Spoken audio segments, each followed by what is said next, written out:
Mr. Michael, what's up, man?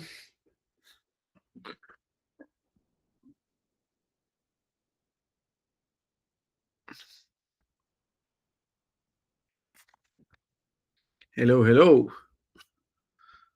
You're in mute.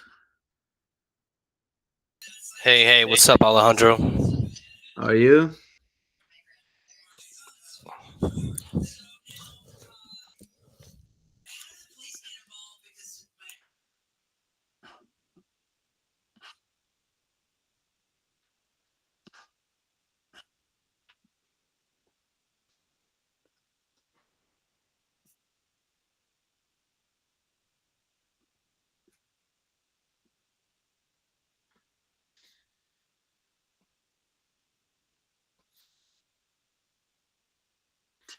Let me stop with AI.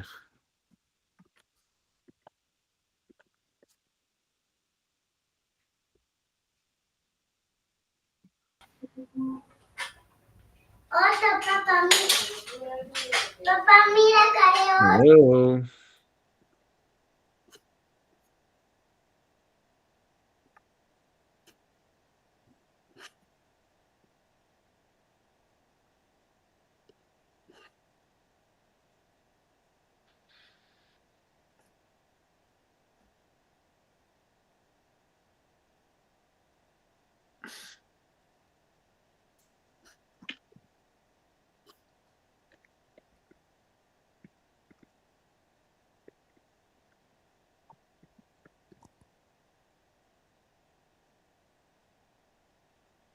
So let's give it a second for other people to come in because we still have a few more minutes. In the meantime, why don't we share in the chat? I see some new people here that didn't come on the last workshop. So maybe you guys want to introduce yourself in the chat and tell us why are you here? What are you expecting to learn?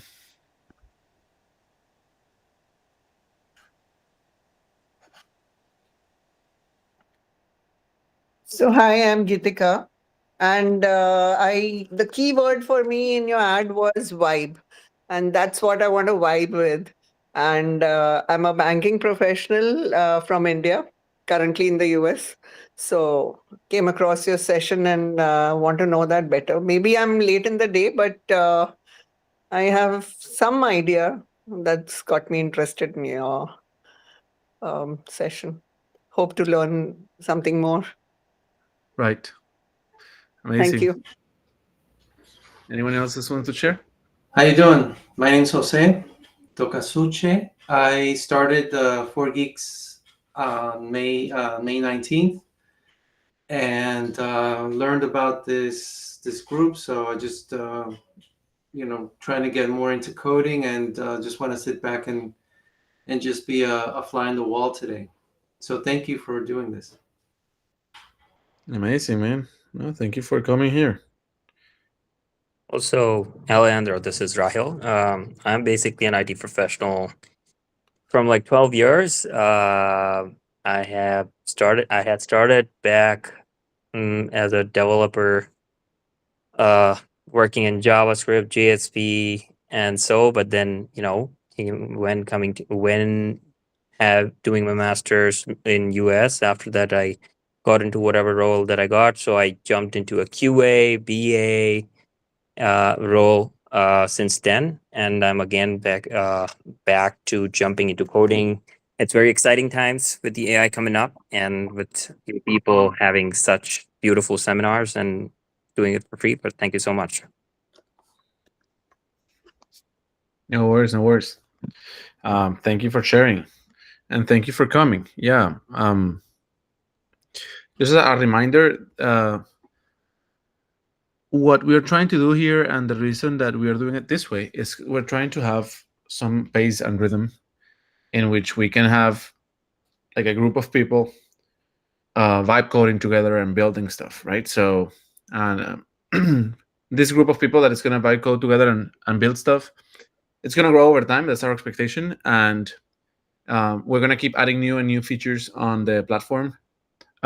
The platform is not free. The workshop is free, but the platform is not. The platform is it's in a current discount of 50% It's $30 a month, and we're gonna add all the resources there. And ideally, the way that we all win out of this is as the community grows and as we are vibe coding more and more and we're learning more, we can all benefit from this, right? And the people that are organizing it like us benefit by obviously having a business around it, and the people that are coming with a very small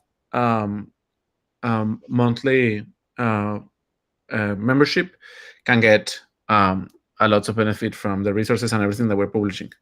And the resources that are up there right now on the platform are being created on the go, right? So we are, every time that I do a new workshop, every time that we apply something into the company, or that we actually build technology, we are publishing all those resources, all those templates, everything that we're doing, it's gonna get published into the. And actually today I want to talk about, since in the last workshop that we did, we in the last 4 workshops actually, we had one workshop where we were building something with Repl.it or Replit.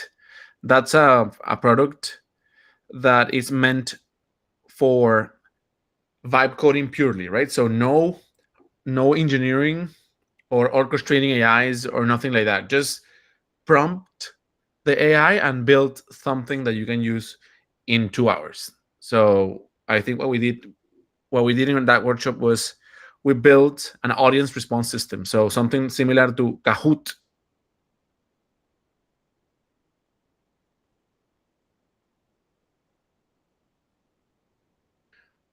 Survey an audience, like let's say you're in an event and you want to ask a question and you get results in real time. We actually did it and it worked quite well. People were able to vote and we got results in real time, and we didn't even see the code at all. And that was workshop number 1. And that's already recorded and it's on the platform. Then we got workshop number 2, where we were talking a little bit about how important it is to plan. Because now that we are building with AI, obviously, if we are going to be generating a lot in a few seconds or in a few minutes or hours, then what we tell the AI matters so much, because we don't have now the opportunity to tweak it that much. We can tweak it later, but it is every message you send to the AI, it's, let's say it's like 100 times more important than a message that you send to a human. So we are used to be talking, let's say, to a software developer that is going to build something for us. I know that some of us are software developers already, but imagine you are telling a software developer to do something. You're going to probably just tell it a few things, and the software developer will keep asking questions, right? This is not how it works with AI. With AI, when you are generating software with AI, whatever you tell the AI, it's going to start building, and it's going to hallucinate the rest. Because a hallucination is not really a bad thing. It may be a bad thing in some contexts, but in general, it's not a bad thing, because what the AI is going to try to do is it's going to try to fill the gaps. All the gaps of information that you didn't provide, the AI will try and hallucinate them instead of asking for them. If you're using a chat like ChatGPT or like Grok or like any of the chats, they will ask more information about it. But if you're using something like Cursor, Windsurf, or any AI orchestration tool where you just set up an input and it will generate a product for you or build something, they don't ask a lot of questions. So they just try to fill the gaps with assumptions. I guess there is a fine line between making an assumption and hallucinating. I think it's basically a hallucination. I think it's just basically a bad assumption. And so we as humans, we expect good assumptions, and that's it. We don't expect bad assumptions, but it happens. Like with the AI, it happens more often than it should. But actually, we got there's a new publish that was published by Anthropic, one of the companies that build AIs, last week, and the CEO said that he thinks, and in the studies that he made, it's not thinks, it's more like he has proven already that the AIs are already hallucinating less than humans. So that's already a fact. Like AIs will, I don't know, I haven't read the study, and I don't know what he means by that, but apparently they're not hallucinating as much. But whatever. So what we did on the second workshop was talk a lot about implementation. Implementation means creating a requirement file, a markdown file that has a lot of details on what you want. And since we're very agile here, we are not going to be creating like a huge implementation file. You can think about it like iteration number one. If you're familiar with, let me share the screen now because I wanna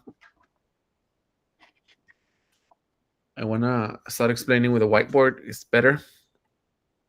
Like if we are talking about, I think it's okay. Here it is. Okay, so if we're talking about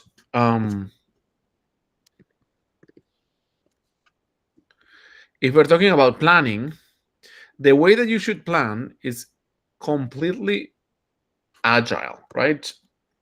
If you guys are familiar with like project management or planning, I think we should embrace iterations, right? We should embrace something called an iteration, and this is very familiar in the world of project management.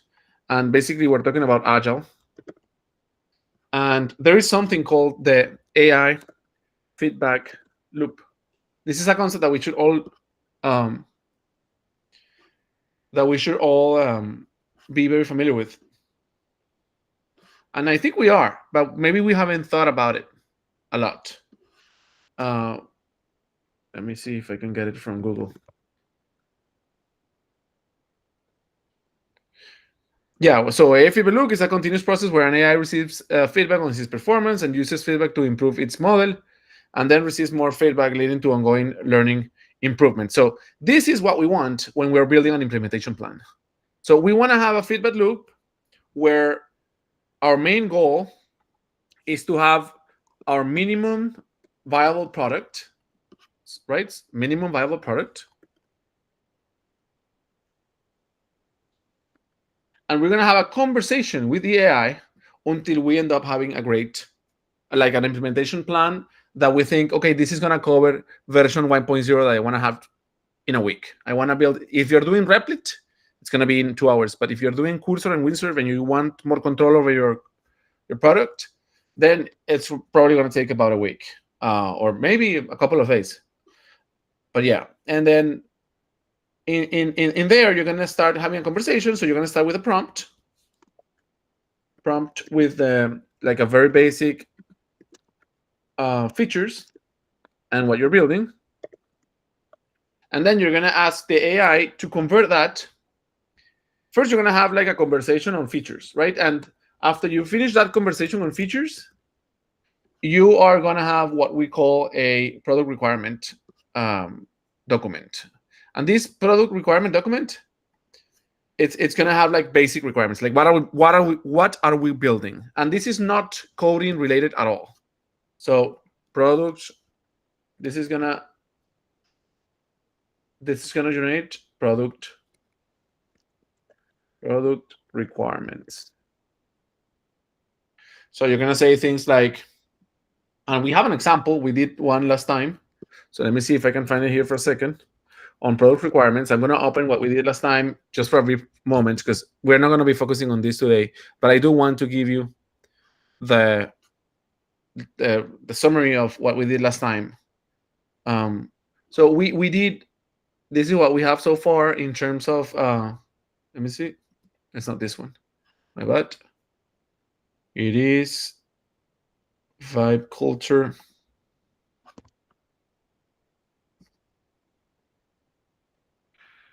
Vibe culture, here it is. So we built an application for creating events, cultural events. So imagine you live in a city, imagine it's New York, and you want to have like a database of events, cultural events that are happening out there. So that's what we built. So we started only with the requirements. So we have something we call a memory bank, and this is in the platform, this methodology. So we have something we call a memory bank. It's completely empty at the beginning, and then we start first by building the first, here it is. We create a little file like this. We created a little file like about the product. This one. Let me open it with preview mode so that it looks better. Here it is. So we have something like this: vibe culture, hyperlocal cultural event discovery platform. We didn't write this. You're not going to write. I think writing is bad for your health. I think what you should be doing is telling the AI to write for you, and then you make quick fixes, right? So the first thing you're going to build, the first artifact, the first document, it's going to be, it's small. Look, it's super small. But it means a lot for the AI, because now the AI will be able to have this in its memory, and then every time you start doing something, it will know that it's doing a vibe culture, like a hyperlocal cultural event discovery. So we had event aggregation, we had simple search on those events and filtering, we had personalized recommendations, community validation, and then event details and actionability. And then from here, once we were happy and we did the entire feedback loop, the entire feedback loop on the product requirements, then we are now focused on the implementation plan. And this is how it looks. Let me show you the example of the implementation plan.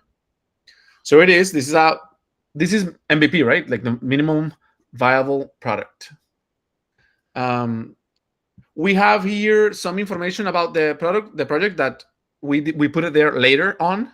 You can ignore this first paragraph, but then we start like, here's an actionable steps to build this. We're telling this to the AI, right? We are telling the AI to build a plan that the same AI it's going to follow.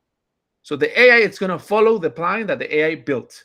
And we have another feedback loop now, but now talking about the implementation plan, right? So phase 0, these have to be super clear, actionable steps, super small. It cannot be like, do the login. That's not that's not a step. A step will be more like, create a repository. Okay, now create the login form. Now style it. Now allow the user to type and validate the inputs. Now, so you see how those are small steps, and that's really important that we focus on small steps. So the implementation plan is going to be super small, and it's not going to have, you can see here that we don't have, and this is a question that was somebody asked about this in the WhatsApp. I think it was Savi. Let me see if I can go back to that question. But somebody was asking that, I think it's a great way of knowing if your implementation plan is good. Can your mom read this implementation plan and understand it? If your mom is able to understand the implementation plan, it's a good plan.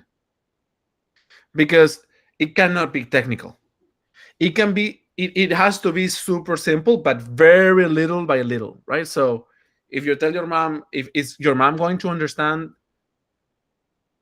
creating the first folder of your project, then adding a form to log in, then validating that form? So the way that I'm speaking is, it doesn't have a lot of technical stuff on it. So that's a great way of validating your plan, right?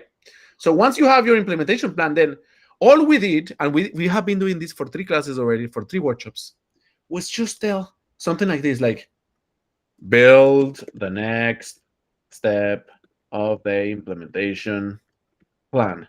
This is probably, I maybe copy paste this a lot, because we do it so much. That's all I do when I'm coding now. All I do is say, build the next step of the implementation plan. And then in the next class, we discovered that when you move from one week to another, let's say you're building something, the same way that it happens to a human, that the next week when you continue building, you forget what you built and you have to like read your code. That happens to the AI. So we created now something we call the implementation checklist. So the implementation checklist is basically a document that the AI creates. I said we create, but we don't create it. The AI does it, where we tell the AI to keep a checklist on everything that it's done in the implementation plan, right? And this is going to happen automatically. I know that we're adding layers here, and it seems like it's complicated. It's not, because it's going to happen completely automated, because we can have here, in this, there's a section in Cursor or in any other coding tool that gives you full control over your what you're building. there's a section that it's like general rules. And these general rules is a way that you have to tell the AI what you want to do on every single project that you build. Not on this project, for cultural listing of events. No, in every single project that you're going to build. And a project doesn't have to be a coding project, by the way. A project can be writing a book. That can be a project. Okay, cool. So this is what I have come up with after 8 months or 9 months, I guess, or 8.5 months of experience using AI heavily to create products. So this one, for example, this one is the last one that we added. This one is super cool because now we can tell the AI that when it creates fake data to sample our products, it can go and fetch images in Google Images and put those images into our fake data so that we have quality images. Another thing that we did was we said, when you're testing the application, always make sure that it's running. Okay, that seems stupid, but it saves a lot of time.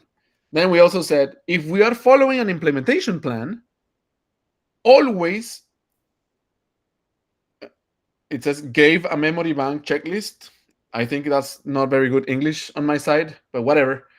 We're saying, keep a checklist, right? Keep and monitor a checklist. Because if we have a checklist, then the AI is going to remember about it. Remember about what we have been building. So the AI on its own, it's going to keep track of this implementation. And then we have some others, but I do wanted to mention this one in particular because we were talking about the checklist. So once we have these 3 things, we also have a backlog here, but that's very easy. It's not, I don't use it heavily. Just when I have an idea, I just put it in the backlog just for later use, but that's it. Then we have, if we close the memory bank, we have the cursor rules, and we also talked about this a little bit. For example, this cursor rule is amazing. This is a way, and now we're talking, and this is the last workshop, we talked about orchestrating with AI. And I think that's going to be all the jobs in the world are going to merge into this. Like if you're a content writer, if you're a software developer, if you are in sales, if you are in whatever part of a company, you're going to end up orchestrating AIs. That's what you're going to end up doing, right? So I think this is very eye-opening now, because now that we have a tool like Cursor is the next Google Chrome, right? Everything's going to be running on Cursor or in Windsurf or in any of the alternatives. Because in Cursor, you can now orchestrate entire AI workflows, right? It's better than NHN. It's better than Zapier. I don't think we as engineers should be focusing a lot on NH8 and Zapier. We should not. We should be focusing on Cursor because you can build all the automations here. Okay, so going back to this. So this rule here tells Cursor that every time that you create new features for my application, it's telling Cursor how to test that. So now Cursor will open a Chrome session, like open the browser, test your application on its own, and come up with results, and then fix those bugs based on the results that it got. Right. So that's super cool.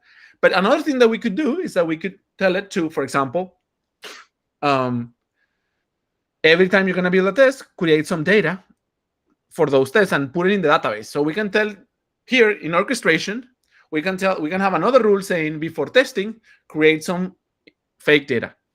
Or we can say create some real data. Why not? Why cannot we, for example, let's say we're building an application that is for, I don't know, tourism, and we want to know if there is enough space in a hotel, if there's enough if there are rooms available in a hotel.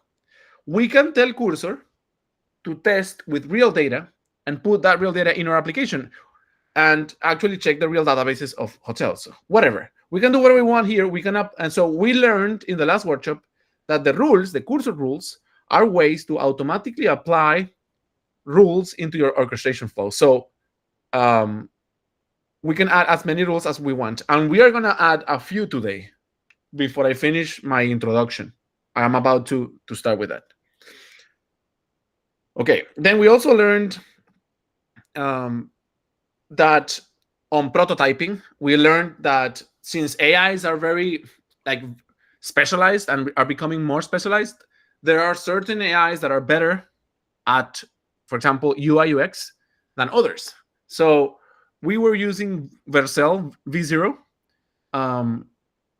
for prototyping because it was the best, and it still may be the best, and who knows tomorrow. But since prototyping and creating the front end should be the foundation of your project, we started always on V0, and then we downloaded our code here, and then we started doing backend and integration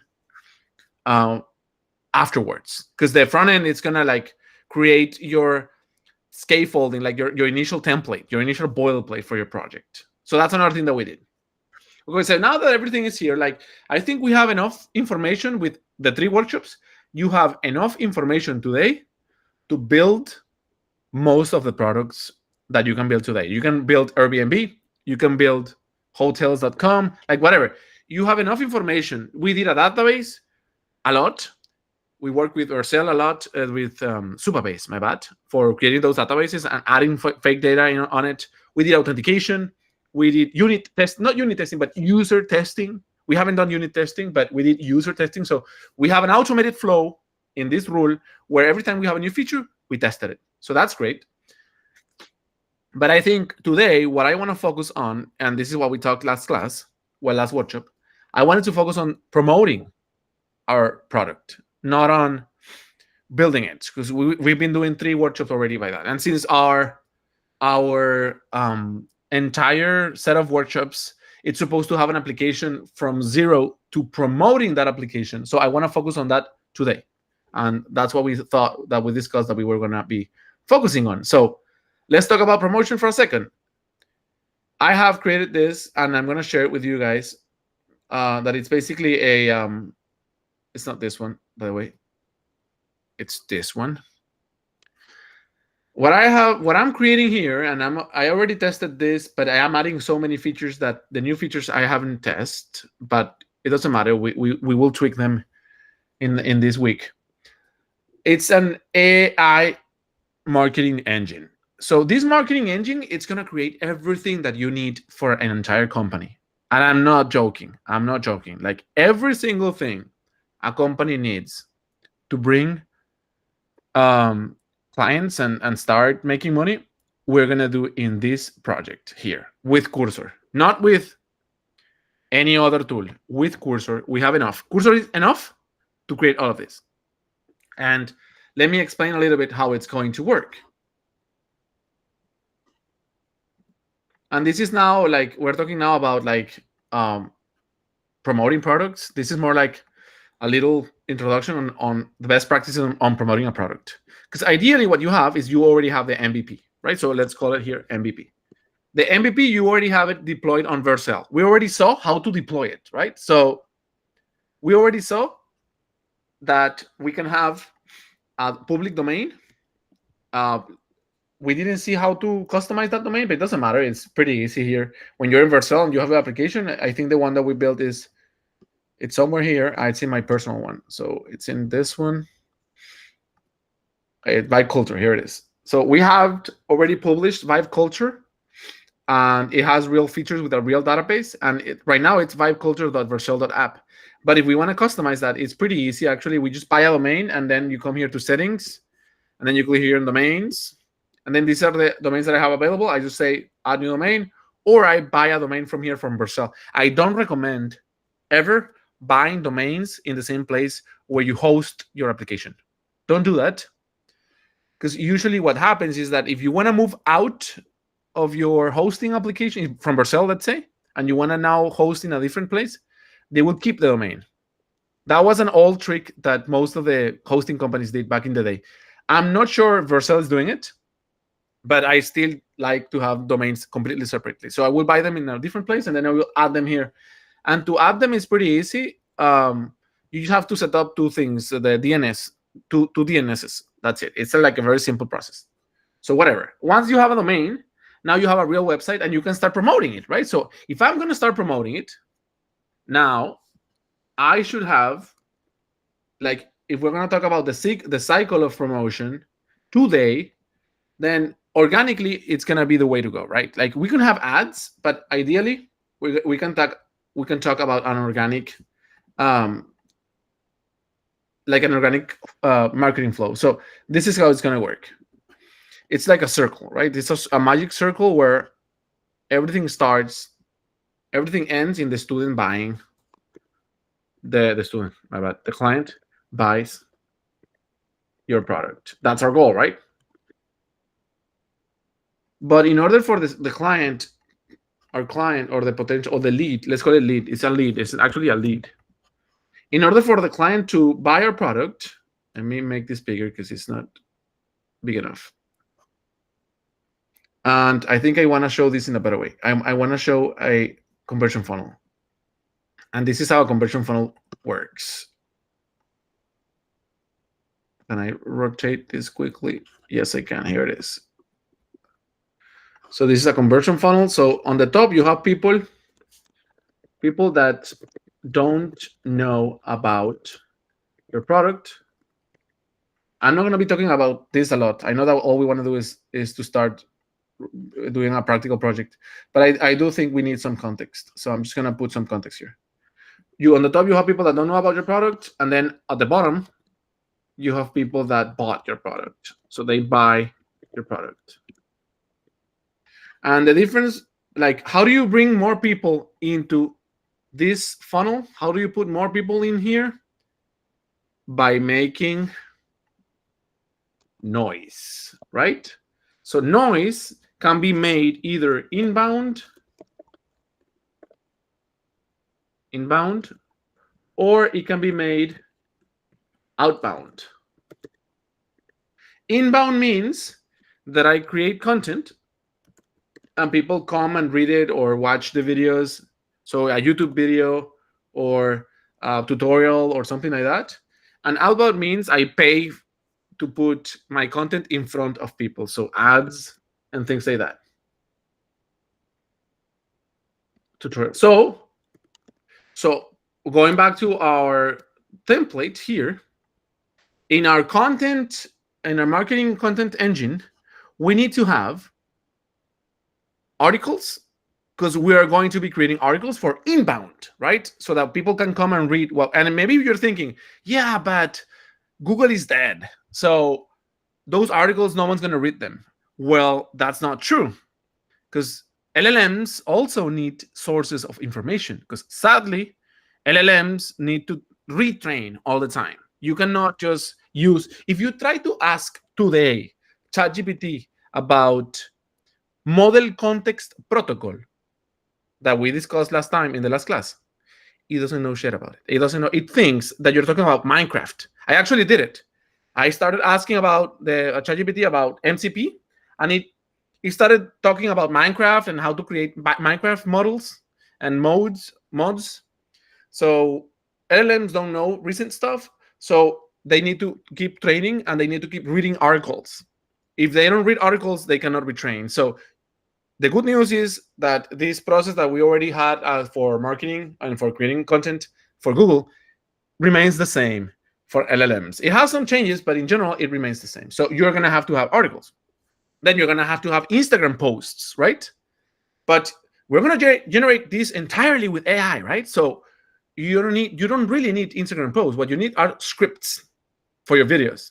You need scripts, and those scripts are going to have like how to frame it, how the picture, how it should be, the color, the style, but also like a voiceover, all of that, right? That's Instagram. And then you're going to have LinkedIn. And LinkedIn, we're talking about publishing, let's say, if it's especially for B2B, right? So we're going to be, if our product is B2B, then we need to have like information on how to use our product and or how to, promoting this to like tutorials, things like that you want to publish on Instagram, in LinkedIn, my bad. Templates. Some companies sell things that templates are very useful. For example, if you're a human resource company, you can create templates that people can download for resumes or whatever. And those are like, we call that content bait, because you want to have the email of the or the WhatsApp or the phone number. You want to have some information about the contact so that you can put them into your funnel, right? So that they can come and be part of this now. And now they're going to be on the top of the funnel. We're going to have testimonials because there's no other way to have credibility on your product than actually ask your customers and get testimonials from them. You're going to have TikTok, is very similar to LinkedIn, to Instagram. You're going to have workshops, right? So this one that I'm doing today, I created the description for this workshop using this process. So when I was, as I build my content for the course, and this is super awesome, I can just tell the AI, I just finished writing this article about the differences between Windsor and Cursor. I want you to create a workshop description for this. And I don't do anything else. That's it, because the AI already knows in a rule, there's a rule for workshops here somewhere. There's a rule that tells, okay, when you're creating a workshop, now your priority is not to explain what Cursor and Windsor is. No, it's more like to invite people to come into an event where we're going to be talking about that. And you have to make sure to have the description of the event, the time of the event, the link to where the event's going to be. And then with NCP tools, we can actually create that event on the event platform. So we don't have to, and this is going to be automated as well. The AI will create the workshop description, and then it will grab an image or generate an image, and then it will actually publish it on Eventbrite or in one of those event platforms today. This is going to happen from Cursor. It is going to happen from Cursor. So you're not going to be like copy pasting anything. Everything is going to be happening from Cursor. Once you finish your article, it's going to get published on the blog post on your blog automatically. Once you finish your LinkedIn, it gets published on LinkedIn. The only thing that it's going to be it's not going to be automatic, it's Instagram and TikTok, because they don't allow it. So it will create the video for you, and then you have to upload it.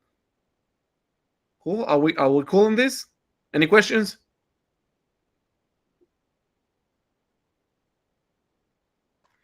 Cool. So if no one has a question, then another thing that is important is that when we are creating all this content, we can split this funnel in 3 parts.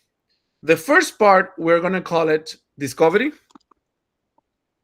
These are people that don't even know about your product. So for example, if I'm selling beer, then a lot of people, like, I'm a new brand, but I know where the people that drink beer are usually.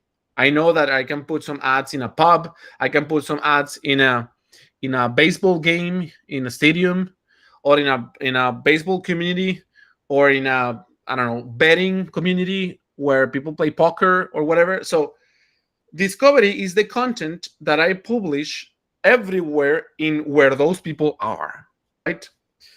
Because in the discovery mode, I don't sell my product yet. I don't sell it because I know that they will not buy it, because they're just getting to know me. So no one's gonna buy it. So I cannot be very aggressive yet. I can just, I don't know, capture your attention with a great video that will make you laugh. But my brand is already there. So I am actually leaving a seed in your brain. And for the next time that you see my brand, now we're talking, right? Because now you know my brand. So the second phase for this would be a soft, or let's call it like a soft lead. It's just a person that already knows your brand, but is not, let's say, engaged with the product yet. So for these people, we can already tell to these people, okay, my beer will not make you get fat, whatever, right? I have a sugar-free beer, but not a lot. Like I'm not very aggressive with it. I can talk about my product already because they know me. And then the last part would be what we call a hard lead. And hard, I can already tell you, if you buy my beer in the next day, I'll give you a coupon and you can have a 10% discount. So that's like a real hardcore lead. And you want to create content for those people as well.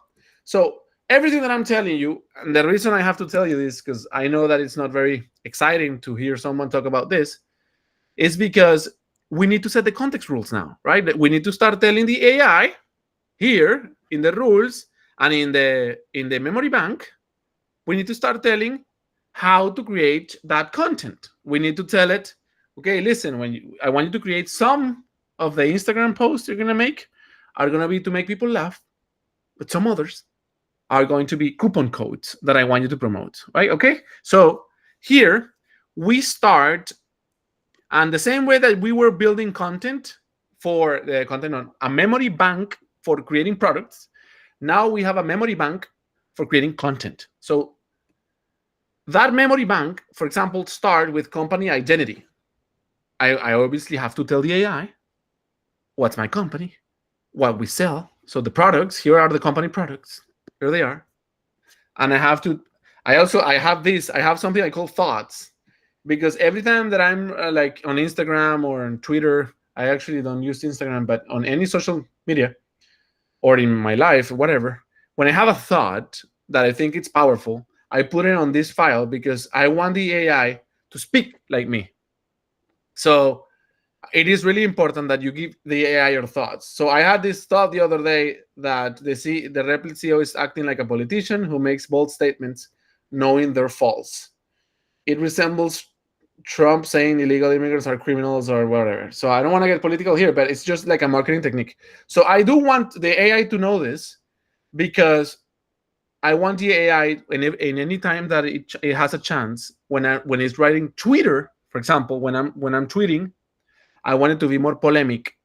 So I think the AI knowing that I don't agree a lot with the Replit CEO, it's good because he's my competitor. Well, it's not my competitor actually, but it's a competitor. It's one of the actors of vibe coding. So since we're doing a course on vibe coding, and he says that one thing that he said that I don't like is that he says that you don't need to learn to code anymore. He said that, and I strongly hate that statement. So I want to be polemic about it, and I told the AI about this so that I know that, the CEO of GitHub said the opposite, by the way, and they had a little fight on social media. So it's not doomsday for us. But yeah, so you put your thoughts there, like everything you can feed it to the AI. Don't waste any opportunities on creating a memory bank with a lot of information, because later on you're going to be impressed how the AI is going to start talking like you. And this is when you reach like a point where you're like, oh my God, now you know how everyone's saying that, for example, on X, on Twitter, people are saying that most of the content is AI generated. And maybe I agree with that. I think most of the content, it is AI generated. But who cares if the AI sounds exactly like me? It takes a lot of time to make an AI sound like you. You have to train it. You have to put a lot of context rules. You have to put a memory bank, and you have to feed it with so much information. If you achieved that badge and the AI talks like you, kudos to you, man. Use it. Use it all the way you can, because it is great. I think it is great, and I think it's the way that it's going to work in the future, right? You're going to make AIs actually clone yourself so that you can have like an extension of you. And yeah, so I'm going to do a quick experiment here. I already have this content folder, right? I had it, to be honest, I had it in a different repository here. Let me show you that repository as well. I had it on this repository where I'm creating the content for this course, all of it. And I moved it and I trimmed it to make it work for us and for anyone. I'm going to be like I said, I'm going to be putting this repository. So you guys are going to have this super amazing project where you're going to be able to put it into your company. I'm not hard coding it to 4geeks. I'm making it so that it works on any company. So, but I haven't tested it fully on a generic company. I tested it on 4geeks. So we may have some issues today, but it's cool. It doesn't matter because we can fix them and have them for the next workshop and have it done for the next workshop. But yeah, so today, what I want to build, I already have some company identity here. I'm just going to tell the AI now to fill this for us. Do you guys want to have an example? Any particular company? Like, let's not do it about Forgives. Let's do it about any company. Just tell me a company, and we'll do it for that one. We're gonna create this content generation engine for any company you guys pick. I want to say TikTok, but not TikTok. Give me 1 second. The thing about TikTok is that I don't want the AI to get confused on Yes, yes. Let's keep TikToking versus TikTok, right? Like, let's try have a different company that is not part of the content engine.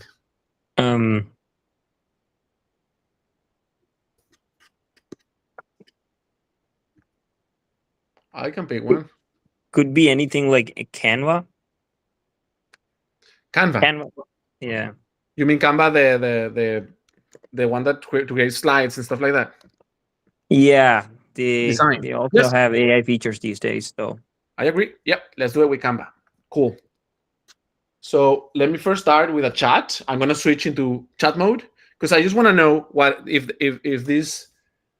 I'm gonna stop auto here. I'm gonna make it Sonnet and not Sonnet 4 because I don't want to go broke today. So it's gonna be Gemini 2.4. Right. So I'm gonna tell, do you know about the company Canva.com? And Cursor has yes, I do. Canva is very popular. Okay, great. It does know about it. So I'm just gonna stop this now, and I'm gonna tell it we need to generate the memory bank. So I'll do it with Canva because it's better, because that way we can generate pretty fast. If it's your company, it's gonna take a little bit more time unless your company is famous, right? But let's see. So fill the company identity with canvas.com company information.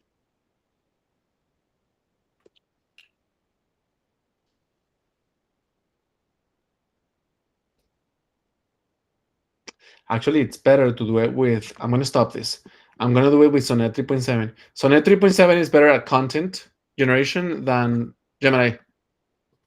So I'm just going to do it again, but now with Sonnet. And Sonnet 3.7 is not expensive.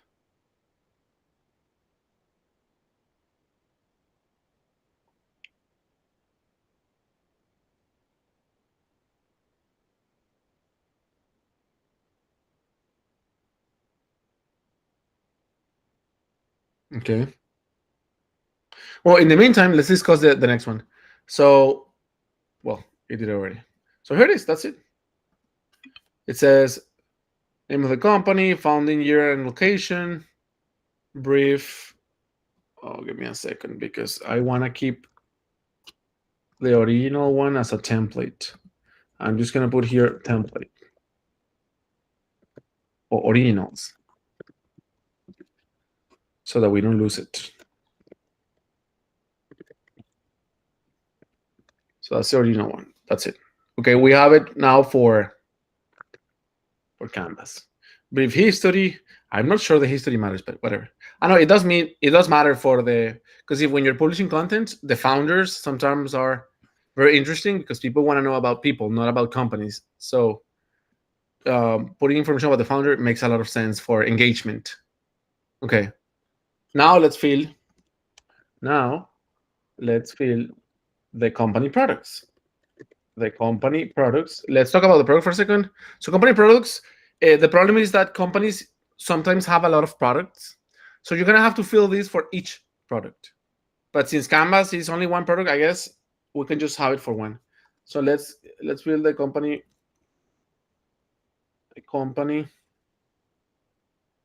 products.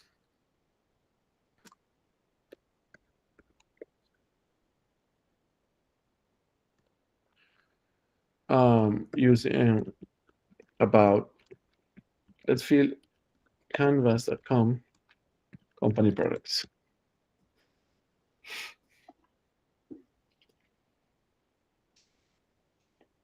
You know that it's canva.com, right? It's not Canvas. Just letting you know.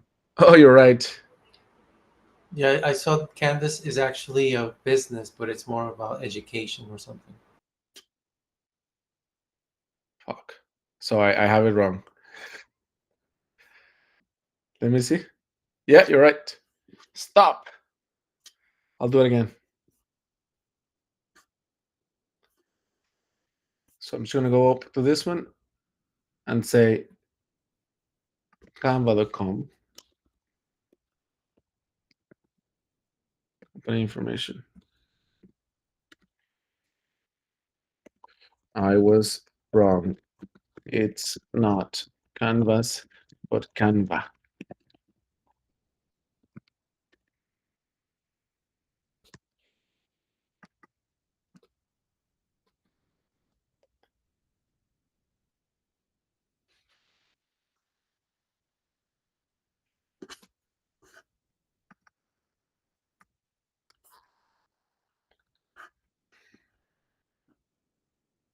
Duplicate, duplicate, duplicate. Ah, there's no duplicate here. I have to copy paste.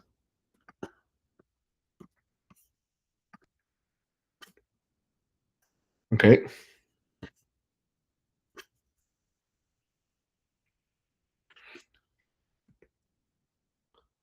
What's it doing now? Oh, look, it's looking at the website through canva.com.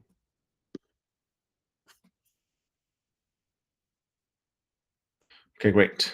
Here we go.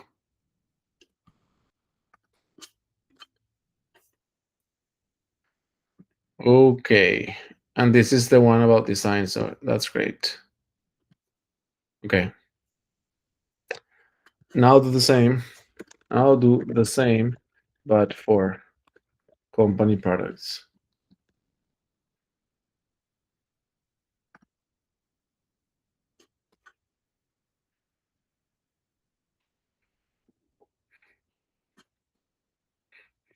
Now let's find a competitor.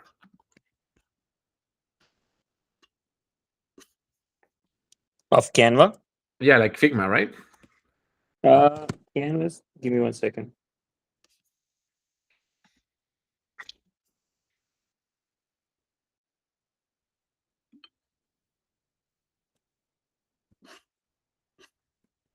This is Adobe Express.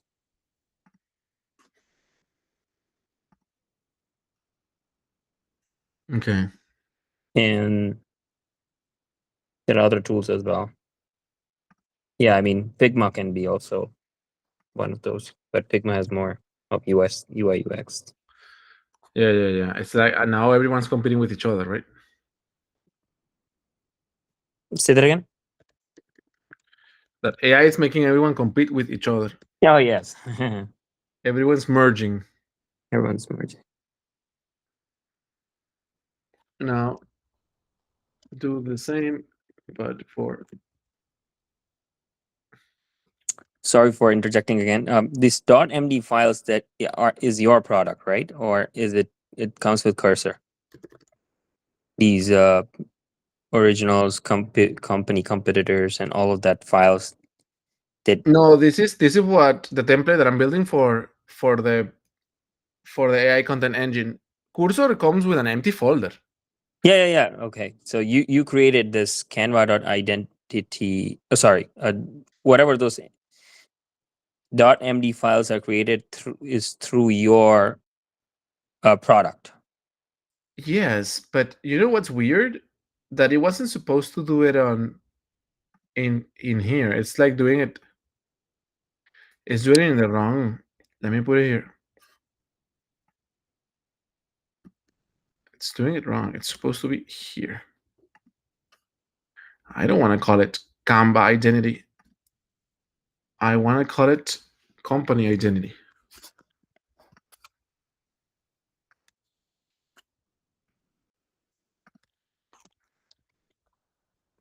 Company identity, and then company products.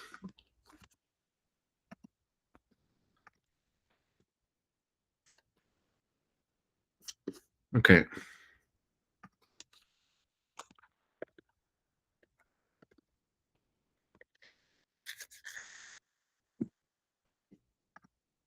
And then let's just leave it at this.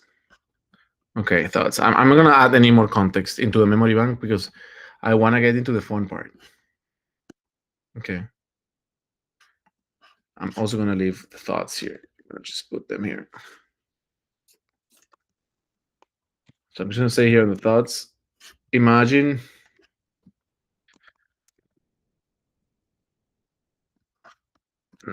it's going to leave it empty. Cool. Let me remove this.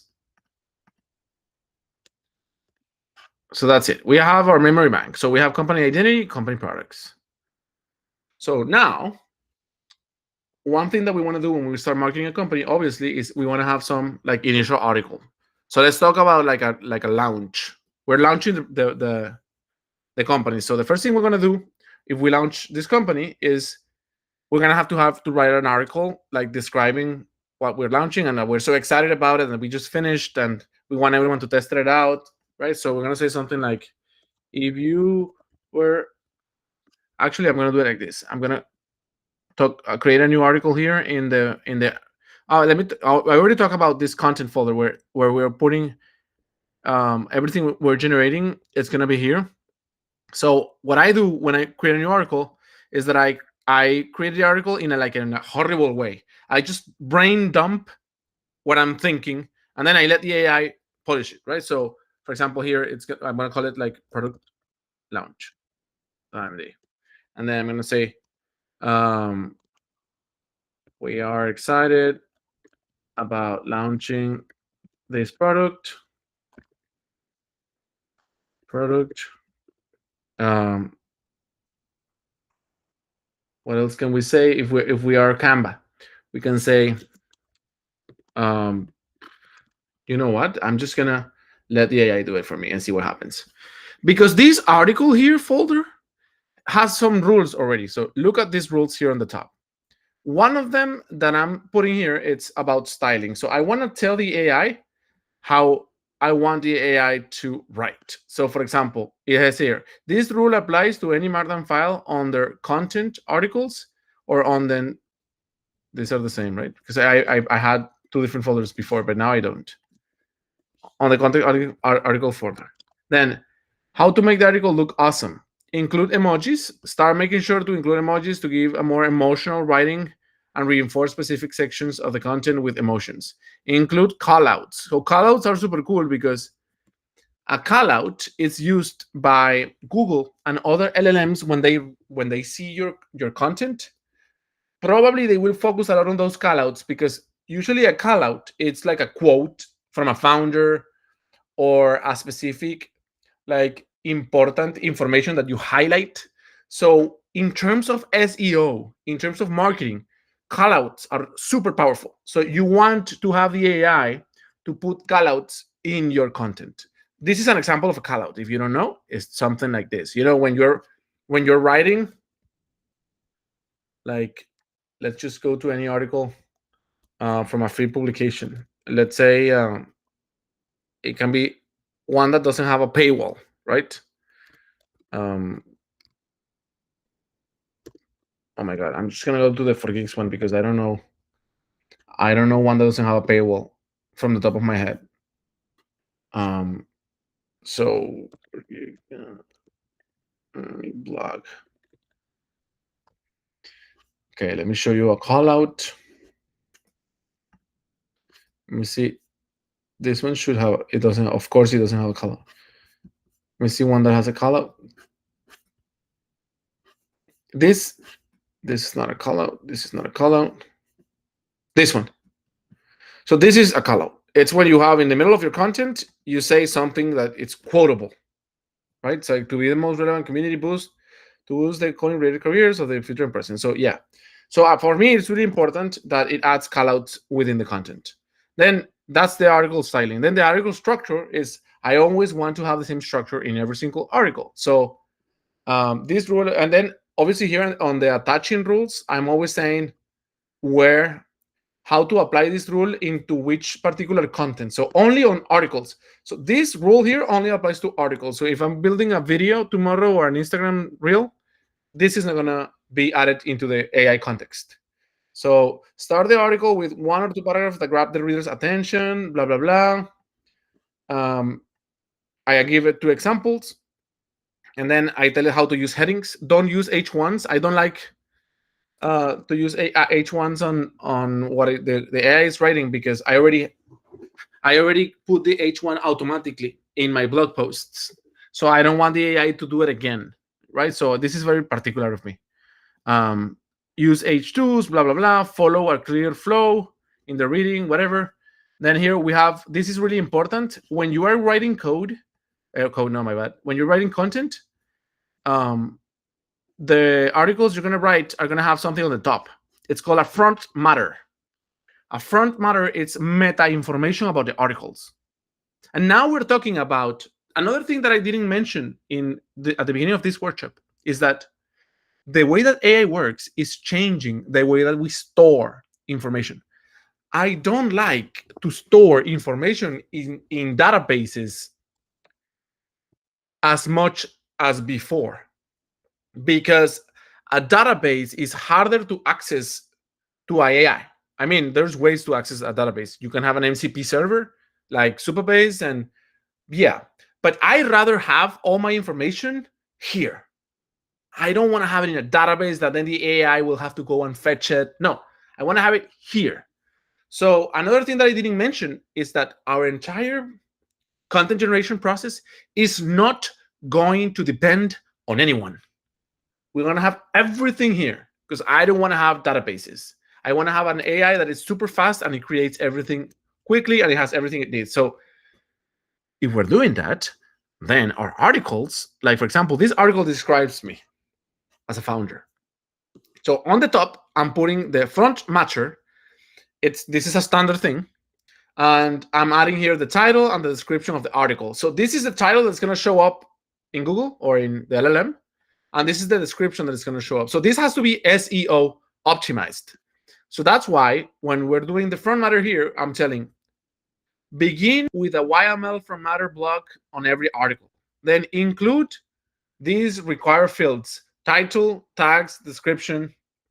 Add a topic cluster. And now, because I know a lot about SEO, this is really important for me, because when you're writing an article, you want to make sure to connect that article with the product that you're promoting. So for example, if I'm writing an article, like right now, we are writing an article that it's going to be about the product launch, right? So we have to have a link to the product. So that's it. I'm just putting here topic cluster. I'm also putting here SEO keyword and a bunch of other things. It doesn't matter. And then I have these three here, and then I have this one. I'm going to rename it. I'm going to put here article call to action. We have to have a particular purpose for this article. Like I want people to buy something. I want people to download a PDF. I want people, whatever. So here you're going to put rules on adding that call to action into the article. Okay, that's it. So now let's say I want to write my article. So I'm just going to say here, let's write an article launching our product Canva. Use the memory bank to gather the information you need about the product, and I will, yeah, of course, and write the article in content articles. So this is what happens. / product launch. Let me just actually quote. I'm going to say here product launch. There it is. 1, 2, 3. Boom. So now what's happening? It's gathering all the rules, and it's generating an article that is going to have so much like real knowledge and real, like it's going to be very powerful because it's going to have all the best practices on it. So let's see what happens. Let's see if it works. Let's see if it applies the rules and everything. Is this product, sorry for interjecting again, is this more of like a cloner, because we gave the information about a company, and then we gave, if we want to give an idea of like adding the features of the same kind of company, is what your product is doing. First of all, we have to give something to emulate that company for that code, for that. Is it like an AI agent kind of thing, which just clones some features and then you add features, something like that? Or No, remember that today we're not building a product, we're marketing it. So what we're doing right now is that we are um, we are providing information about our product. So it's Canvas because we wanted to have like a popular product, but it can be any product that you are building you yourself. Sure, As- sure. But I'm saying, what is your product actually doing? Is it just marketing side, or is it gonna clone the whole product and then add and uh subtract some features or so? no, it's not going to code the product. It's going to promote it. So it's going to like Promote it. Oh, okay. the Sorry. end result will be that we are going to have um, uh, like a like a schedule already built of publications that are already ready to be published on the different channels that we need, so that we can every day we come back, we open Cursor again, we open this repository, and we just tell it to write more articles, or to, like, I guess the ultimate result should be, and I think this is achievable today, this is already achievable.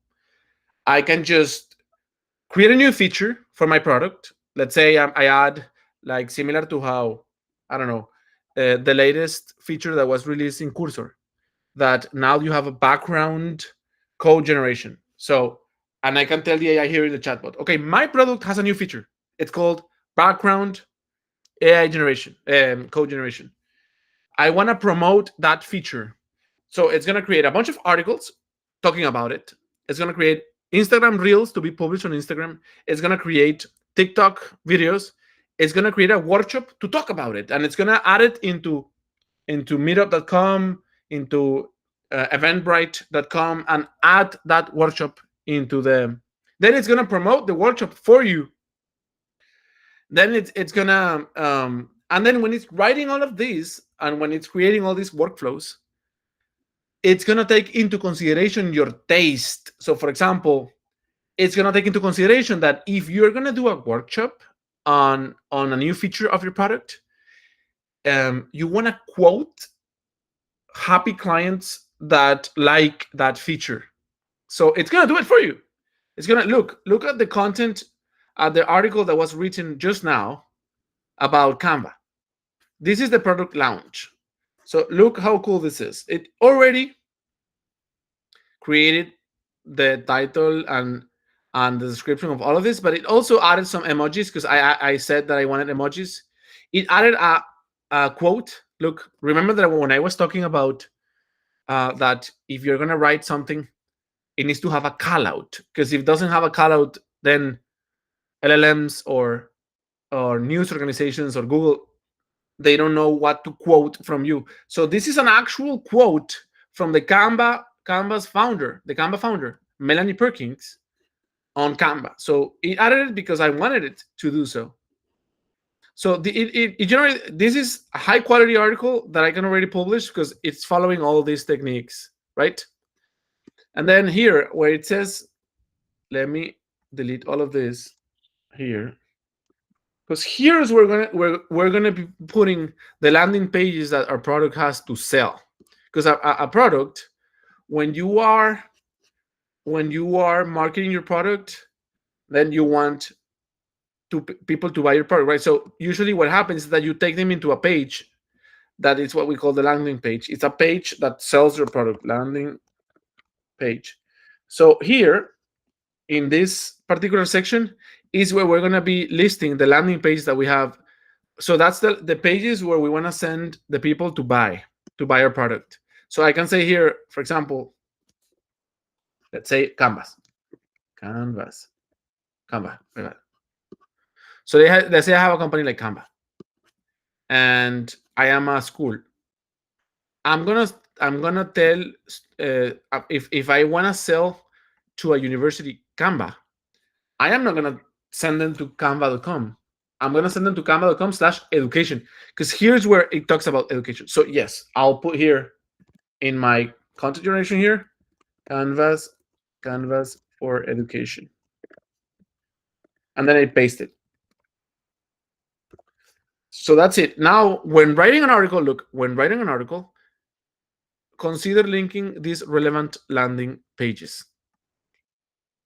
So from now on, the AI, every time it's writing, let's say, a product launch or any other article in the world, it's going to include a link to the educational landing page for people that buys your product from the educational industry when it matters, when it's relevant for it. You see what I mean? Okay.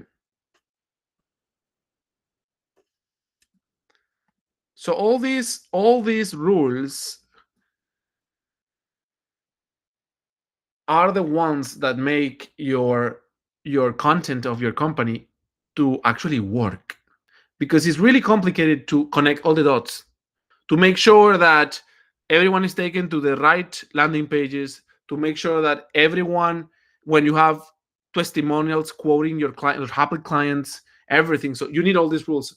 Let's do another test. I already have a product launch, right? So now we're going to do a workshop. Let's say that I want to actually have an event to promote my product launch. So I'm going to create a new rule here, and I'm going to call all events. Actually, I'd rather call it events than workshops. So I'm just going to rename this to events.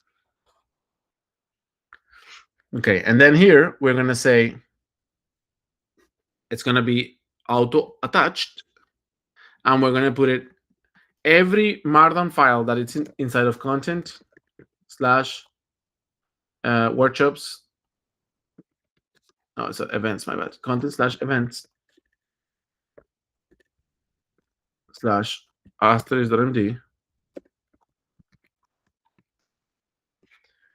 I'm going to say here the rules on promoting a workshop. Now, so I'm just going to now find the best practices for that, because I don't remember them. I actually have them somewhere in here, but I don't remember where. So let me grab some from an AI quickly, and then we put them into the context. What are the best practices when writing an event description to promote my event on a online listing site?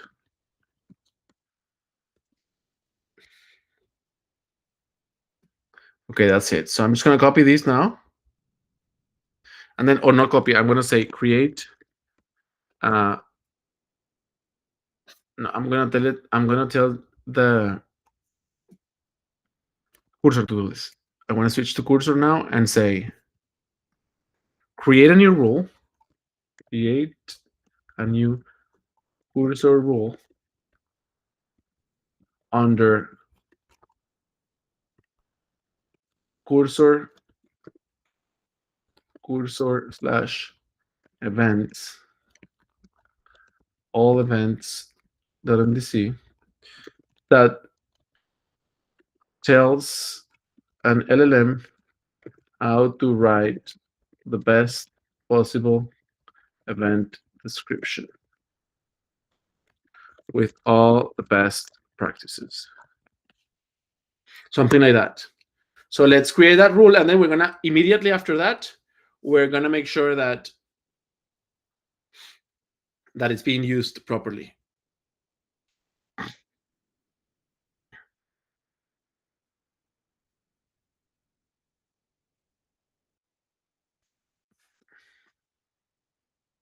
And then we're gonna start orchestrating so that, there you go. So accept. I'm gonna create it, and now I'm gonna tell save. Now I'm gonna tell, I have one that is for everything. It's not here. I don't see it here. So I'm gonna create a new one. I'm gonna say every time all content.mdc. I already have it. So that's great. It's this one. Yes. Okay, so if a new feature is released on the company, create a new blog post under content blog and a new workshop promote the feature. Let's see if this works. So now I'm going to tell the AI that I'm launching a product, and it's supposed to create both the article to describe it and the workshop or the event to promote that launch. Let's see if that works. Okay, so here we have a new feature at Canva that creates videos with AI in seconds. It's called Video Video Booster, whatever. Let's see what happens.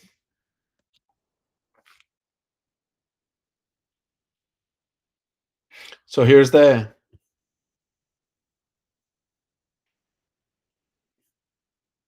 I'll create a blog. Look, I'll create a blog post about Canva's new Video Booster feature. Let me first check if I have specific requirements for blog posts.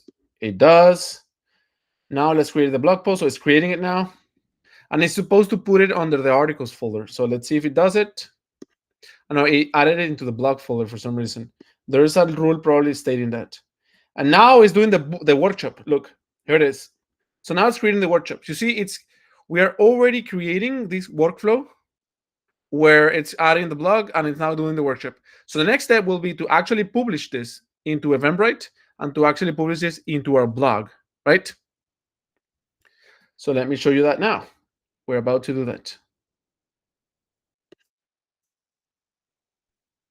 And if you don't like what the AI wrote, it's pretty simple to fix.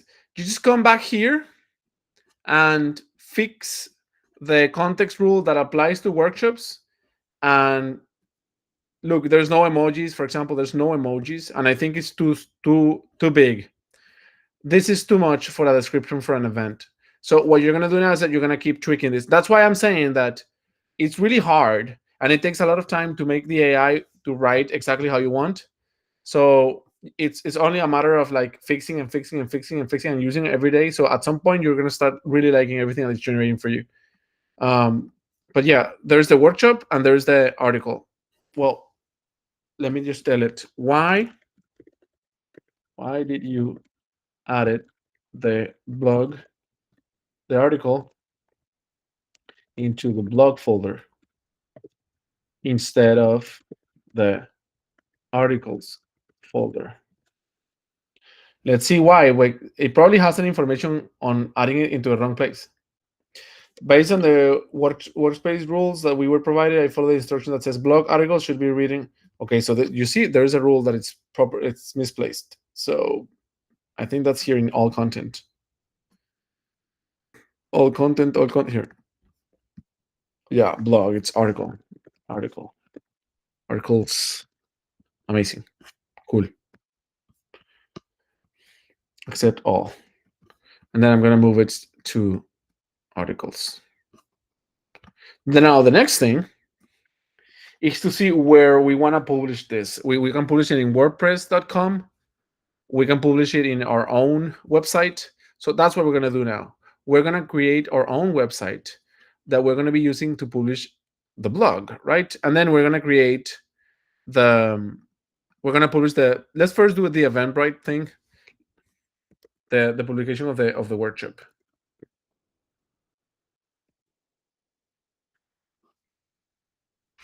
Okay. Give me a minute.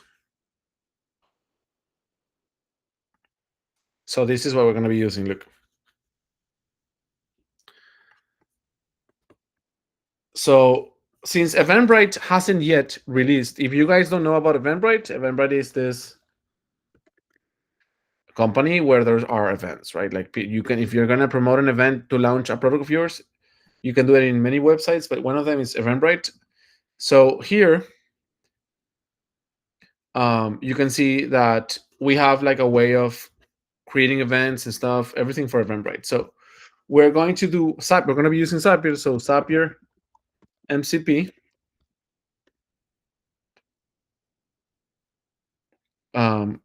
This is what we're going to be using. And here's a way to, I'm just going to log in now to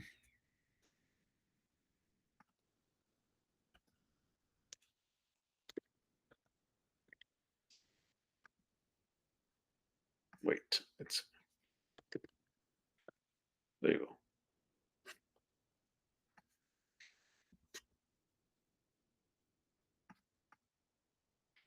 To have my NCP server. So now that I'm logged in, I'm just going to tell Zapier NCP configuration. Zapier is super cool because it allows you to connect to any tool that you don't have a connection with. So you can send emails using Zapier. Requirements, ncp.zapier.com. Here it is. So here's how you can create an NCP server using Zapier. We're going to do it just now. I'm going to create a new NCP server. Well, I already have one, but I'm going to delete this one and create a new one, okay? So new NCP server. We're going to call it, it's going to be for Cursor. And we're going to call it, well, whatever, Cursor NCP server. That's fine. And then we have to choose which tool we're going to be using. So I'm going to be using Eventbrite, right? So Eventbrite, there it is. I'm going to publish my event on Eventbrite. So create event. That's it. That's all I need.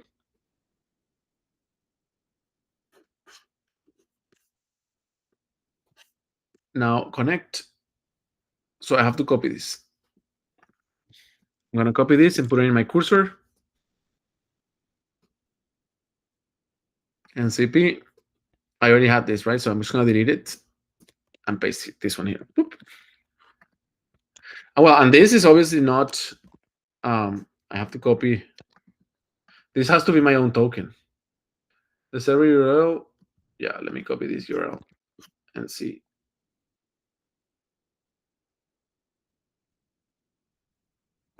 Yeah. Okay.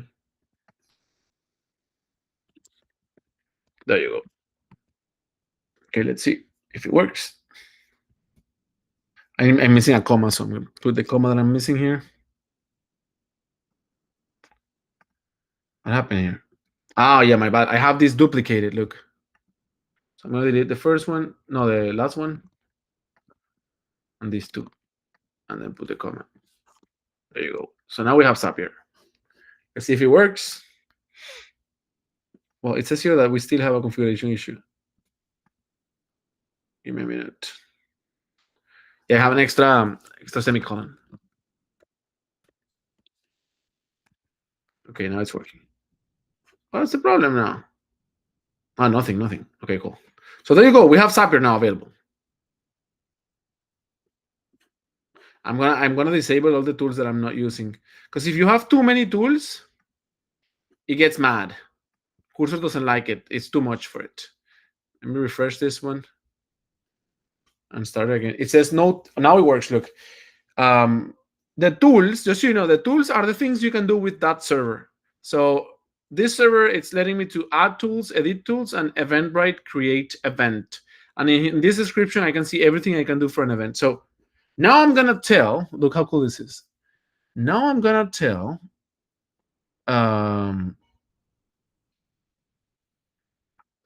In Cursor here, all events. So I'm gonna say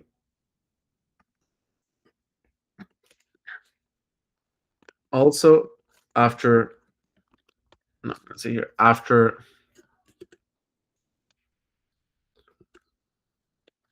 an event is created in the content event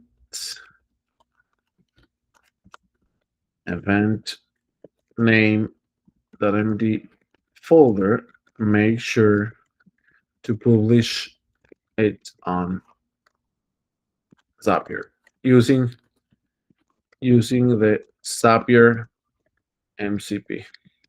So let's test it first. So publish. What's the name of the event? content event launch breakfast. Yes, publish launch, but that's not it.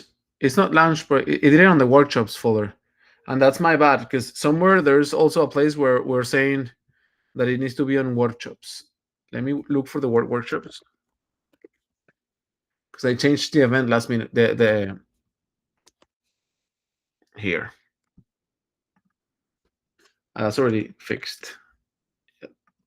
This one is already fixed. What about this one? This one's good. This one's good. Yeah. Okay. Cool. So we already fixed that. Yes. It's not never gonna be created on workshops ever again. It's always gonna be on events.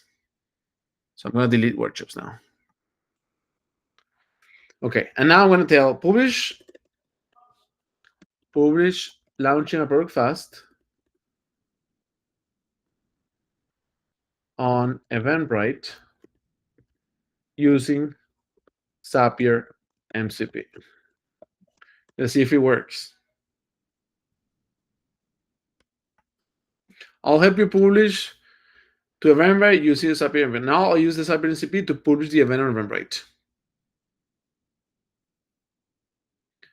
Call it the MCP create event. By the way, maybe we need to have another tool to publish because creating the event is not the same as publishing it, right? But we'll see. I need to set future dates for the event, of course.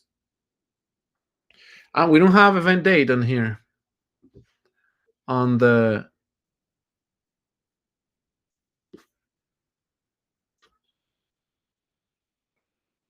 this is cool. I do like this description a lot.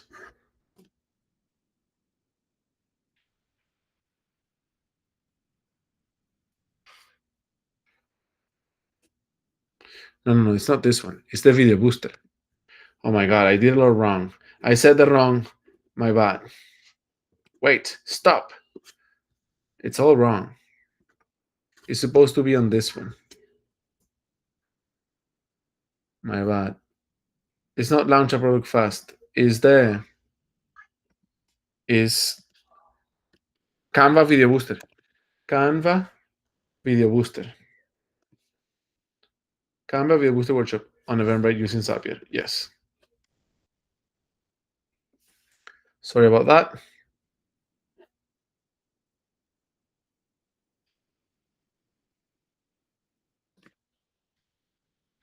Is there any questions?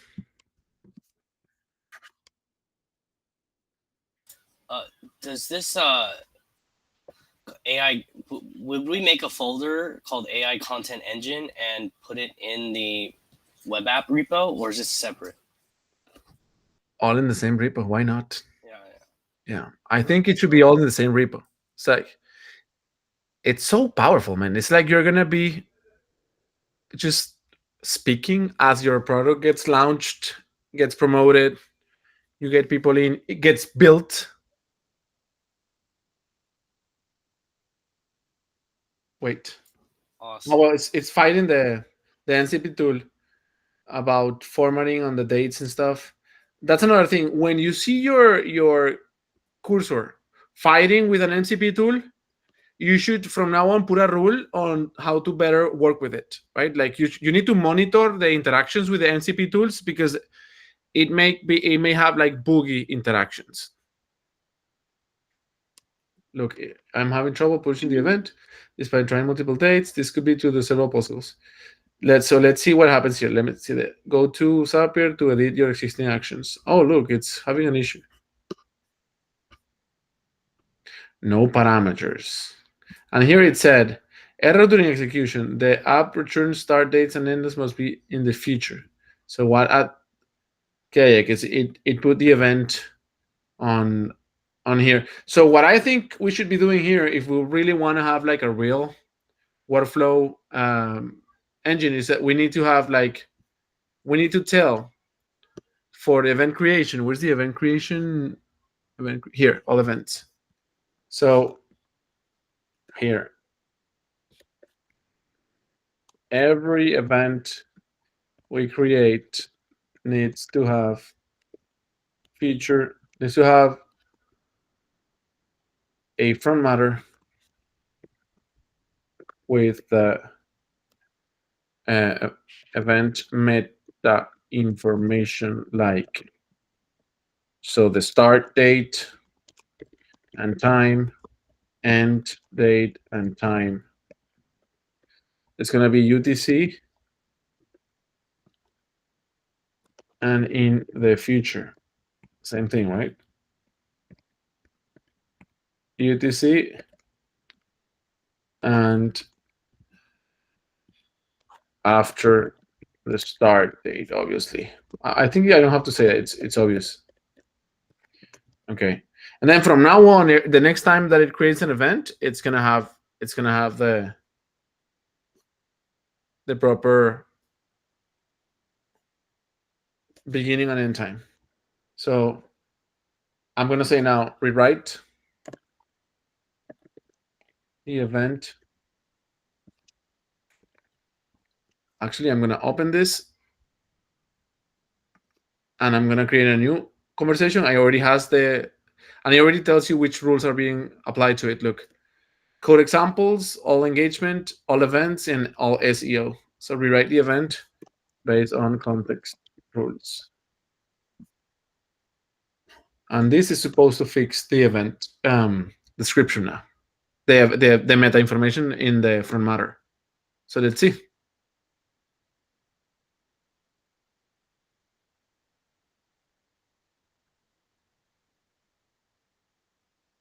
So one thing that I'm already experimenting, and I want to do it for next workshop, is to actually create a reel for Instagram, and to actually create the Twitter and the entire content pipeline. So here it is. So you see how now we have start date and end date now. We have price, registration. So this is way better than before, right? So maybe we can retry. Let's try again. Oh, it's not in the future. This is 2023. What do you mean? Ah, it fixed it. Look, that's great. But it's still not in the future, right? We are in 2025, right? Yeah, that's not ideal. Why is it not making it?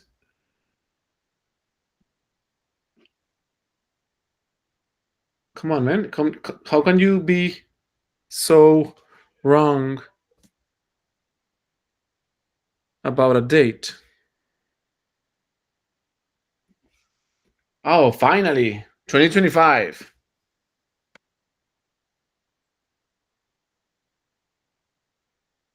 Now it's gonna work.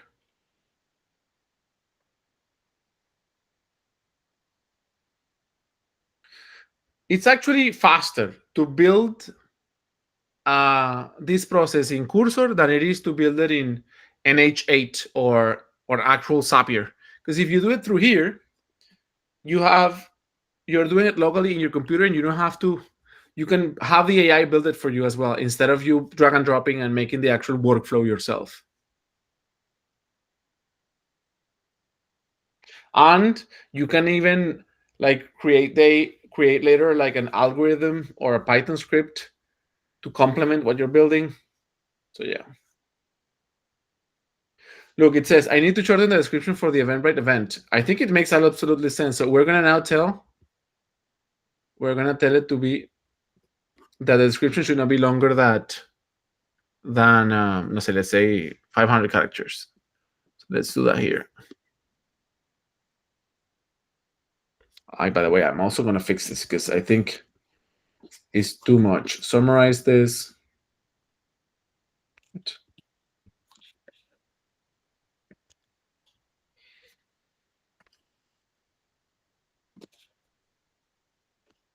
I don't need any of this.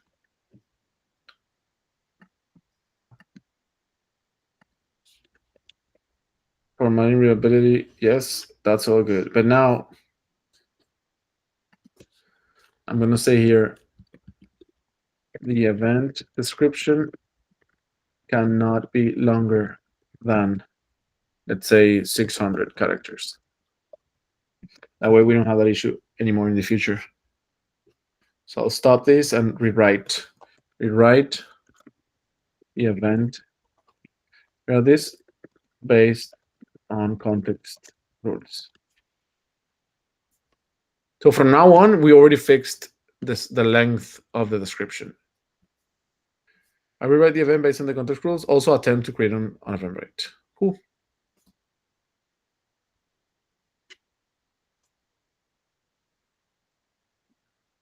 Yeah, we have to successfully publish the event on Eventbrite. So let's update the event page with an SEO link to Canva's education platform.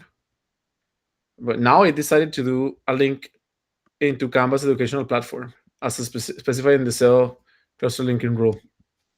Cool. Let's see. Let's check Eventbrite.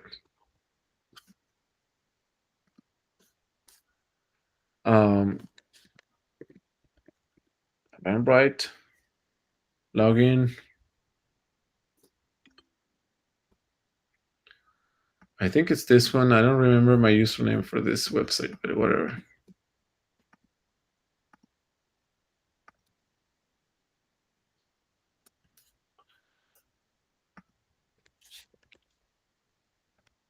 Maybe this one. Yes.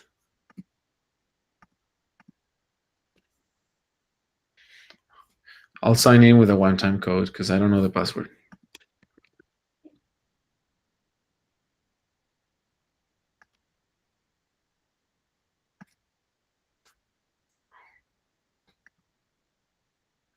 It still hasn't arrived.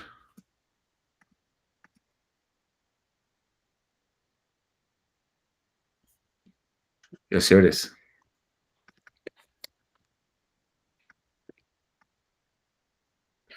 We should have the event now.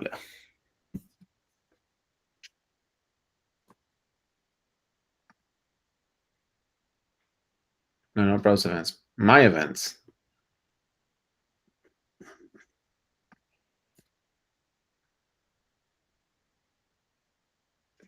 Come on, man, I don't need this.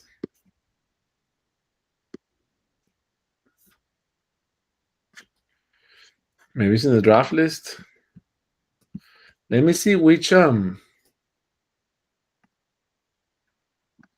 me tell the, do you have the event URL on Eventbrite?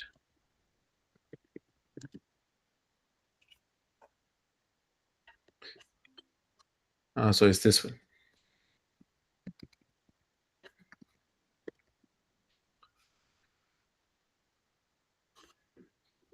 There it is. Mastering Canva Video Booster Workshop. Learn how to create AI-powered videos with Canvas by 4Geeks because that's the organization, but whatever. And where's the description? It didn't add a description about these events. It's empty. So I think that had like an issue. Maybe because of the description that it was having issues with that. Let me see what description. Yeah, here it is. Learn to create. That's the actual description. It's like that little thing. It's this one. Oh my god! You should have like added more description. Whatever. Cool. So now we have already a flow where we can just tell a feature from our product to the AI and it will publish a blog post about, well, it wouldn't publish it yet. We need to publish it, right? I was playing around with WordPress the entire morning. I was playing with WordPress because I want to provide you guys with a real thing. Like Eventbrite is real, right? You can actually publish things in. So I wanted I don't use a real life blogging platform. I use our own internal blogging platform. So after playing around with WordPress for 4 hours, I hated it. Like, I think it's not ideal. And you need PHP installed in your computer to be able to use WordPress MCP server. So at some point, I just said, yeah, you know what? This is not worth it. This is not worth it. So what I think it's worth is to have your own blog because it's so cheap and easy with Vercel. It's actually free. You can have your own blog free. So instead of using an MCP server to publish your article, I will just deploy the website. I will just deploy again, and I will have all the articles in here in this Markdown to be able to deploy the article. And I would focus more my attention now that we have events done and we're able to create events. I mean, it's not fully done, but you understand what I mean. Like you can tweak it and have it better. We should focus our attention on creating an entire grid of X posts. Like for example, I could just say now another rule for X and say now like, wait, it's here, rules X, all X posts. .mdc. So when you're writing an X post, you know that you have a limit of 250, I think it is 240, I don't know, 220 characters. So these are the rules to publish, to write and publish posts on X.com. The first thing I would check is if Zapier has X, right? The X platform, Twitter. And the reason, this is Zapier. So create a Zap, and then I'll see if I have something for X or Twitter. And if I don't have it, you can see that I don't have it. Then we will have to have a tool that we really like that allows you to use to publish on Twitter. So something like Typefully. I enjoy Typefully a lot because here you can have it put in like in a pipeline. And the cool thing about Typefully is that it already knows the best published times and it relearns best published times as you move through. So here's my Typefully, right? So when you're using something, a tool like this, it already embeds a lot of AI into it. So look at this. So when I write up, and this happens through Zapier as well, right?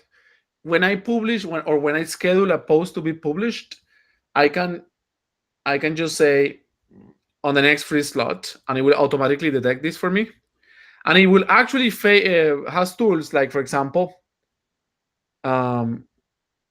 you can see here that it says, give me where? No, it's not here, but it will not use a specific date and time all the time. It will randomize it a little bit so that it behaves a human behavior. It replicates a human behavior. So using a tool like Typefully makes a lot of sense so that you can connect to it through Zapier or any other tool. So when you have your post here, let me actually do it. I'm gonna add now on my NCP server, so ncp.zapier.com. I'm gonna add now Typefully. Okay, I'm gonna add a new tool. It's gonna be called Typefully. Here it is, and schedule draft. Here it is. You see, that's it. I can do two things now in my NCP server. So I'll come here back into Cursor, and I will go into the settings, and I will refresh the NCP server. You can see that it's broken now, but it's probably because I need to refresh it. Let's see. There you go. So now we can create events and we can schedule drafts for Typefully. So now I can tell here in the X posts, I have my own best practices for publishing on Twitter. Let me grab them for a second so that you guys can have it as well.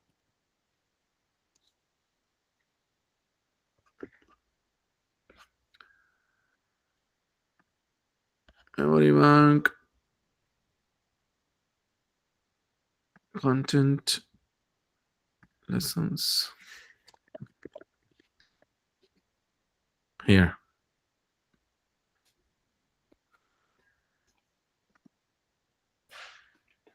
There you go. So I'm just going to tell the AI now here, based on the following information, create a rule, a cursor rule that creates, let's say, five X posts for each feature that gets released in the company. Use, yeah, here is the information. Let's see what it does. So I'm passing my best practices, my best cursor practices to it, and I'm asking it to create a new rule. From now on, I want for every feature that we create in the company, that we publish for our product, it's going to write 5 posts about. So the announcement post, the problem solution post, tutorial post, keep all posts under 22 characters, include relevance. I think this is great, man. So let's just create 5 strict posts. So here is for every fresh new feature release in our company.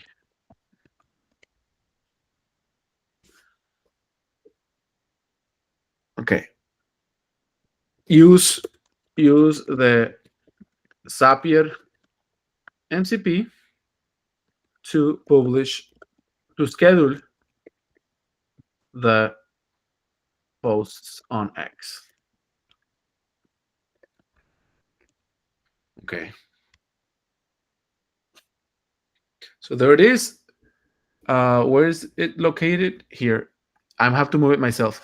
Just so you know, Cursor it's not allowed to modify your rules folder, just for security purposes, because you don't want these AIs to go crazy and start modifying your rules. Okay. And this is obviously applied only, it's auto attached, and it's only applied into the content /x/*md.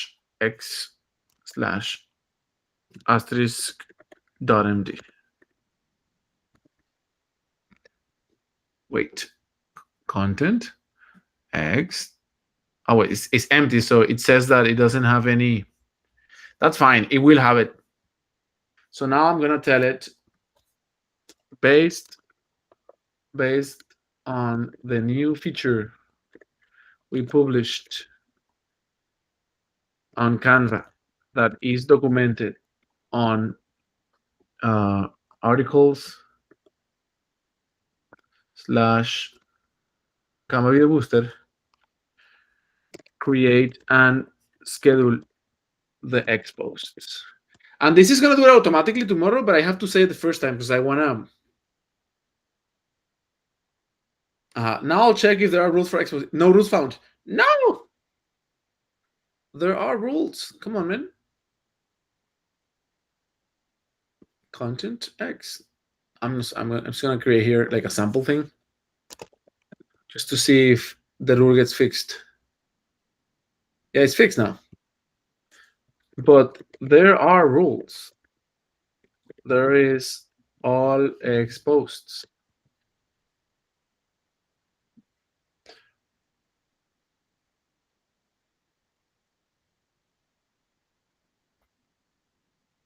I think you have the rules on X feature post, not on all X post. Oh my God, you're right. My bad.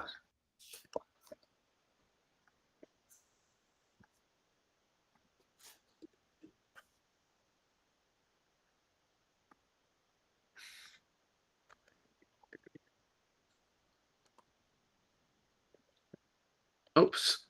It's asterisk.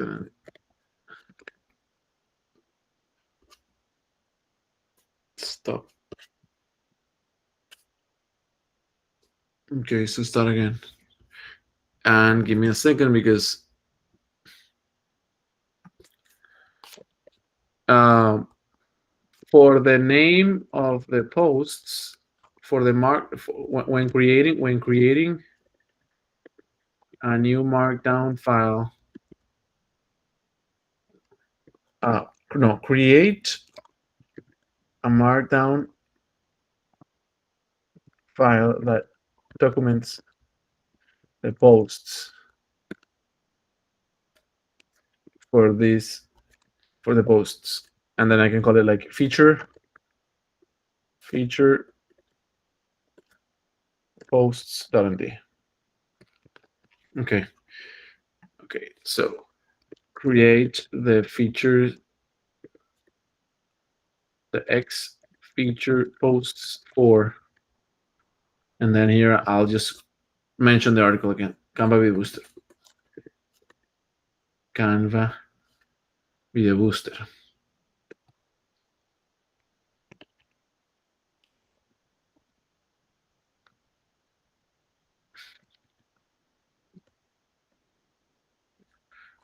Based on context rules, and publish them and schedule them using Zapier and CP.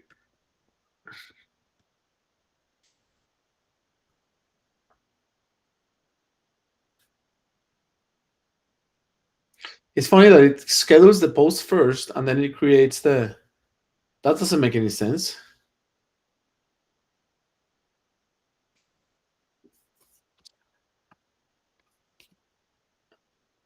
What is it? What is it publishing? Introducing Canvas Video Booster, transform text into. Yeah, well, this is cool, but I would rather if it publishes the Markdown first, but whatever. It's doing the opposite. Maybe it's when you said schedule M. Is they're thinking slang. Uh-huh.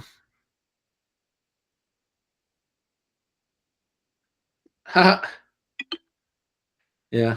Well, but it did it. Look. It did it already. So if I go to Typefully now, I'll probably have a queue here. Schedule it. Look, here they are. So introducing Canva Video Booster AI, transform text in. Obviously, we need to tweak it more. We need to tell it to put a link to the actual blog post that we did or to a video. But you guys get the idea. So building something like this will completely transform and automate your company. I think the era of company automations and making a company that is fully automated, it's here. It's here. We're done. We don't need AGI to do this. We're here and we just need to start working on this. Like, all you need, if you ask me, to be successful is not a job anymore. You don't need a job anymore. You need a repository like this, a product, and a lot of time so that you can build a product with AI. Not a lot, but a couple of months, let's say. A couple of months to start trying it out. And the next workshop, that will be the last, is where I want to connect all the dots together. Like I want to have the product. I want to create the marketing, automate it, the marketing promotional thing, like all the promotions and everything, and see if we can get some signups. That would be the ultimate closure, or the ultimate, like the big boss of this series of workshops. And I'm gonna start the series of workshops all over again soon, because I think the second round will be even better because we're gonna have so much information and templates and stuff. But yeah, so if you guys don't have any particular questions, yeah, let's see each other in the next workshop and give me some feedback, because it's obviously it's pretty hard to learn, create, and do all this content for every week. But I'm doing my best here. I'm doing my best to have something that it's current, and because the Zapier MVP was released 2 weeks ago, 3 weeks ago actually. The WordPress MVP was released a week ago, and I tried it this morning and it doesn't work. It's not ideal. So all these things are so new that it's really, really hard to like come up with like a neat, great, polished workshop. And it's more like me working on dumping my brain into some sort of document that we can have for later, something like that. So I know that it's not the most organized um, not the most organized way to learn, but it's what we have right now. So the next time we do it, it's gonna be even more organized.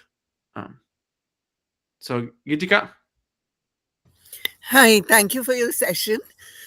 It was really nice, though I think I'll need to look back at the recording so that, I can comprehend it all in a better way. Since it seemed too technical for me. But however, you went really deep into, I mean, you've done a good study, so that supports you when you're doing your presentation. So thank you so much. It was really, it increases our vision when we hear of something, that's come along and we are not aware of. So thank you so much. Just one more thing, I slightly out of context. You mentioned because I have not attended the previous sessions. I will go and look back on the recordings though. Just one question on Replit. I had tried my hand with Replit and tried the no code, model to create. I didn't reach to the stage of creating an app, but I think it did create some kind of a portal. Now what I did was I took a subscription, and then I once the app was deployed, I didn't continue with the subscription. Now what happened is they my thought was they may not allow me to do any more changes, and I could do so on, again jumping back into the subscription. What actually happened was they put the portal off the, they removed all access to the portal. yeah, I understand. I understand. So that's we talked about that in the previous workshop. So you're gonna see a lot about that. The thing is that that's why I like Cursor so much, because I want to have control over my project if it's gonna be long term. If I'm doing something long term, there's no other alternative to Cursor, Windsurf, and those type of tools, because the ones that automate everything for you with low code, then they will have ownership over your not ownership, it's not legal ownership, but basically they own you because you're publishing on their platform and everything was built for their so Replit is particularly the most opinionated one of all. Like they will choose technologies that are standard, but they tend to not use the same technologies as other tools.